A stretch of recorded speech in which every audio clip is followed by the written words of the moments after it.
जळगाव जामोद येथील ग्रामीण रुग्णालयाचे श्रेणीवर्धन करून 100 खाटांचे उपजिल्हा रुग्णालय करण्याबाबत मतदारसंघाचे आमदार डॉक्टर संजय कुटे यांनी शासनाकडे वेळोवेळी पाठपुरावा केला होता।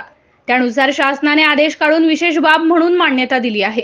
आरोग्याच्या दृष्टीने अत्यंत महत्त्वाचे असलेल्या जळगाव जामोद ग्रामीण रुग्णालयाचे श्रेणीवर्धन उपजिल्हा रुग्णालय करण्यास शासनाने अंतिम मान्यता दिली आहे। जळगाव जामोद येथे आता उपजिल्हा रुग्णालय होत असल्याने आदिवासी बहुल असलेल्या जळगाव जामोद मतदारसंघाला मोठी आरोग्य सुविधा उपलब्ध होणार आहे। मतदारसंघाची असलेली रचना पाहता आधी उपलब्ध असलेले उपजिल्हा रुग्णालय जवळपास 50 किलोमीटरपेक्षा जास्त असल्याने रुग्णांना नाहक त्रासाला सामोरे जावे लागत होते। त्या अनुषंगाने शहरातच उपजिल्हा रुग्णालय निर्माण व्हावे यासाठी शासन स्तरावर आमदार डॉक्टर संजय कुटे पत्रव्यवहार करीत होते।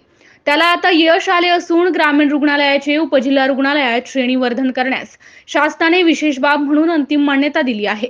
उपजिल्हा रुग्णालयात श्रेणीवर्धन झाल्याने आता या रुग्णालयाला मोठे महत्त्व प्राप्त होणार असून यामध्ये तज्ञ डॉक्टर, नर्सेस, अद्ययावत प्रसूतीगृह, अतिदक्षता विभाग, नवजात बालक कक्ष, नेत्र तपासणी कक्ष तसेच नेत्र शस्त्रक्रिया कक्ष, रक्तपेढी, फिजिओथेरपी, लसीकरण, बालरोगतज्ञ कक्ष, अतिदक्षता विभाग, मनोरुग्ण विभाग यांसारख्या अनेक सुविधा मिळणार आहे।